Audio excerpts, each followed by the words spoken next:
یہ میں نے جب وہ ویڈیو اپلوڈ کی نا کہ ہمیں کیا کھانا چاہیے اور کتنا کھانا چاہیے اور کیسے کھانا چاہیے، تو ہمارے بہت سارے دوستوں نے اس پہ کامنٹس کیے اور ان میں سے کچھ لوگوں نے کہا کہ آپ جسم کی غذا کی بات آپ نے کی ہے تو روح کی غذا کی بھی بات کیجیے۔ تو ان کی خدمت میں یہ عرض ہے کہ ہم کسی چیز کی ضرورت کا تعین تو اس بات سے کر سکتے ہیں نا کہ اگر ہمیں اس کے بارے میں پتہ ہو۔ مثلاً یہ پودے ہیں، ان کی کیا غذا ہے، ہم اس کا اندازہ لگا سکتے ہیں، ان کو پرووائڈ کر سکتے ہیں۔ میں نے کیا کھانا ہے، اس کا ہم تعین کر سکتے ہیں۔ تو روح کیا کھاتی ہے، روح کی کیا غذا ہے، اس کے لیے سب سے پہلے یہ جاننا ضروری ہے کہ روح ہے کیا۔ تو آپ خود بتائیے، اپنے آپ سے پوچھئے، آپ کو معلوم ہے روح کیا ہے؟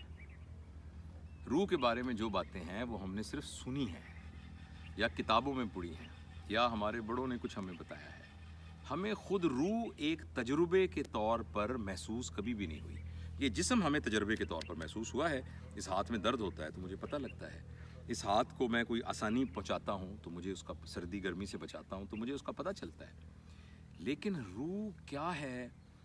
کیا وہ ایک ایکسپیرینس کے طور پر، ایک نالج کے طور پر تو مجھے معلوم ہے اس کا، لیکن ایک ایکسپیرینس کے طور پر مجھے معلوم ہے کہ نہیں؟ جب تک یہ پتہ نہیں ہوگا اس وقت تک اس کی غذا، اس کی خوراک کی باتیں کرنا وہ سب تھیوریٹیکل باتیں ہوں گی۔ جیسے کچھ لوگ کہتے ہیں روح کی غذا عبادت ہے، بالکل ٹھیک کہتے ہوں گے۔ کچھ لوگ کہتے ہیں روح کی غذا موسیقی ہے، اپنے حساب سے وہ مجھے معلوم نہیں، ٹھیک کہتے ہوں گے۔ اس طرح کچھ لوگ کہتے ہیں خدمت جو ہے وہ روح کی غذا ہے۔ لیکن کیا واقعی ہم روح کو جانتے ہیں؟ تو میں یہ کوشش کرتا ہوں کہ جو میری پرسیپشن ہے اس کے بارے میں، اور پرسیپشن کے بارے میں جیسے میں بہت دفعہ میں نے عرض کیا ہے، میں صرف وہ بات کروں گا آپ کے ساتھ شیئر جو ایک تجربے کے طور پر مجھے معلوم ہے۔ جو چیز میں نے کتابوں میں پڑھی ہے اور تھیوریٹیکل نالج کی ایک علم کے حساب سے میرے ذہن کے اندر ہے، اس کا میں ذکر نہیں کروں گا۔ دیکھیے، اس کو سمجھنے کے لیے یہ سمجھنا چاہیے کہ دیکھیں یہ جاوید اقبال ہے، ٹھیک ہے؟ آپ جاوید اقبال کو جانتے ہیں اس 5 فٹ 8.5 انچ کے ایک جسم کے طور کے اوپر، یعنی اس فارم میں آپ اس کو جانتے ہیں۔ یعنی اس کا مطلب یہ ہے کہ یہ جاوید اقبال ہے، یہ جاوید اقبال ہے، یہ جاوید اقبال ہے، یہ جاوید اقبال ہے۔ اچھا، اب میں یہ سوچتا ہوں کہ خدا نہ خواستہ اگر یہ یہاں سے کٹ جائے اور یہ کٹا ہوا ٹکڑا زمین پر پڑا ہو، کیا یہ کٹا ہوا ٹکڑا جاوید اقبال ہے؟ آپ کہیں گے نہیں، اس کا مطلب ہے جو باقی بچ گیا ہے وہ جاوید اقبال ہے۔ اچھا، اب اگر یہاں سے کٹ جائے اور یہ بھی زمین پہ پڑا ہو، یہ بھی جاوید اقبال نہیں ہے۔ یہاں سے کٹ جائے، یہاں سے کٹ جائے، یہ بھی جاوید اقبال نہیں ہے۔ اس کا مطلب ہے جاوید اقبال بس صرف یہاں گروئن سے لے کر اور یہ سر تک یہ جاوید اقبال تھا۔ لیکن اگر کوئی ایسا طریقہ ایجاد ہو جائے جس سے انتڑیوں کا کام اور گردوں کا کام اور پھیپھڑوں کا کام بھی کوئی مشین لے لے، اور ہم پھیپھڑوں کو بھی نکال دیں اور گردوں کو بھی نکال دیں اور انتڑیوں کو بھی نکال دیں، تو کیا جو باقی اتنا سا بچ جائے گا جو کہ مشین، وہ جاوید اقبال ہوگا؟ تو آپ کہیں گے ہاں جی وہی جاوید اقبال ہوگا۔ تو اگر فرض کریں ہاتھ کے کاٹنے، ٹانگ کے کاٹنے، پھیپھڑے کے نکالنے اور گردے کے نکالنے سے جاوید اقبال کو کچھ نہیں ہوا اور وہ موجود تھا، تو اس بات کو ہم ایکسٹرا پلاٹ کریں تو دل کو نکال دینے سے بھی جاوید اقبال نہیں ہوگا،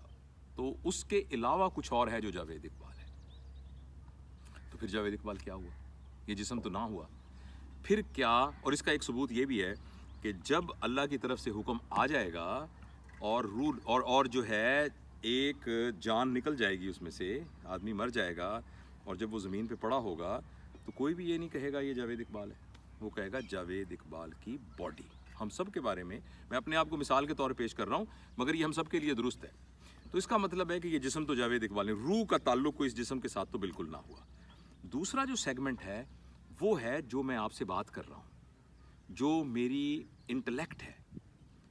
جتنی کسی کا بھی ذہانت کا لیول ہے، جتنا اس کی میموری ہے، کیا یہ جاوید اقبال ہے؟ تو عمومی طور پر ہم لوگوں کو یا تو ان کے جسمانی کانٹیکٹ کی وجہ سے جانتے ہیں یا ان کے انٹلیکچوئل کانٹیکٹ کی وجہ سے جانتے ہیں کہ جی جاوید اقبال کیا کوئی بھی شخص بہت ذہین ہے، کوئی بھی شخص کم ذہین ہے، کوئی بھی شخص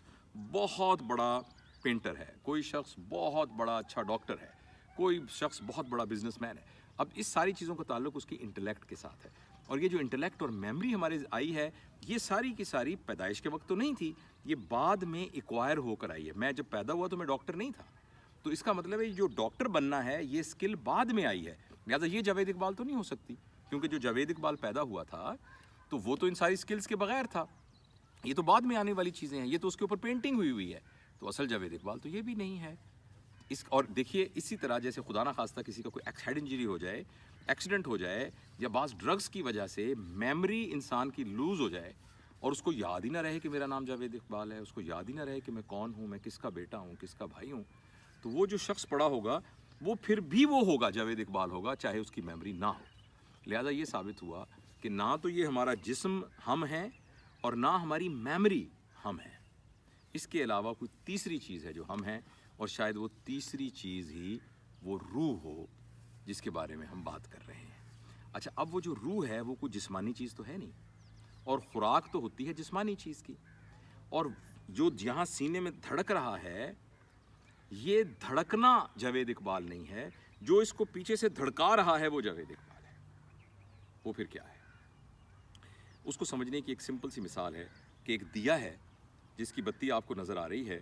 اب وہ بجھا ہوا ہے، اب ایک اور دیے کو، جلتے ہوئے دیے کو آپ قریب لے کے آتے ہیں، اس کے ساتھ ٹچ کرتے ہیں اور وہ جلنا شروع ہو جاتا ہے۔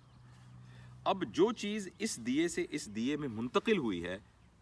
وہ اصل میں روشنی ہے جو یہاں سے یہاں گئی تھی۔ تو روح بھی اصل اسی طرح، جب کوئی بچہ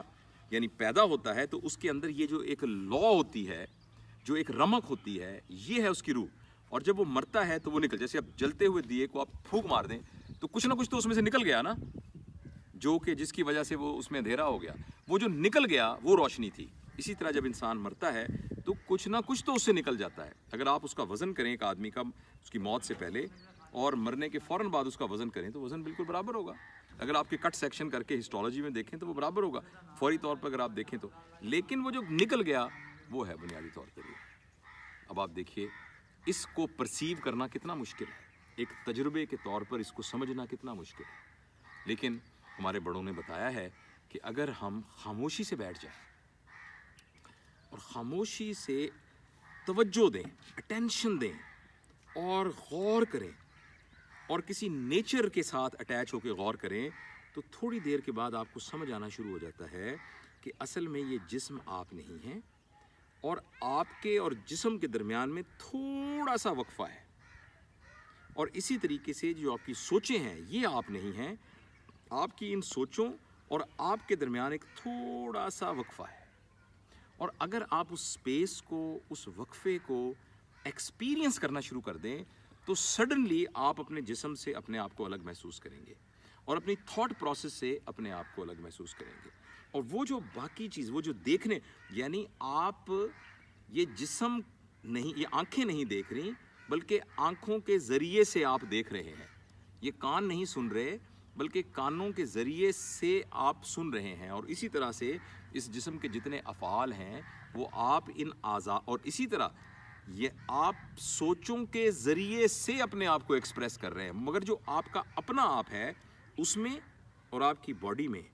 اور اس میں اور آپ اس کے تھاٹ پروسیس کے اندر تھوڑا سا فرق ہے۔ تو یہ جو چھوٹا سا فرق ہے یہی فرق ہے جو روح کو الگ کر دے گا اس کے ساتھ، اور جو ہی آپ کو یہ احساس ہونا شروع ہو جائے گا کہ میں جسم اور اس سے الگ ہوں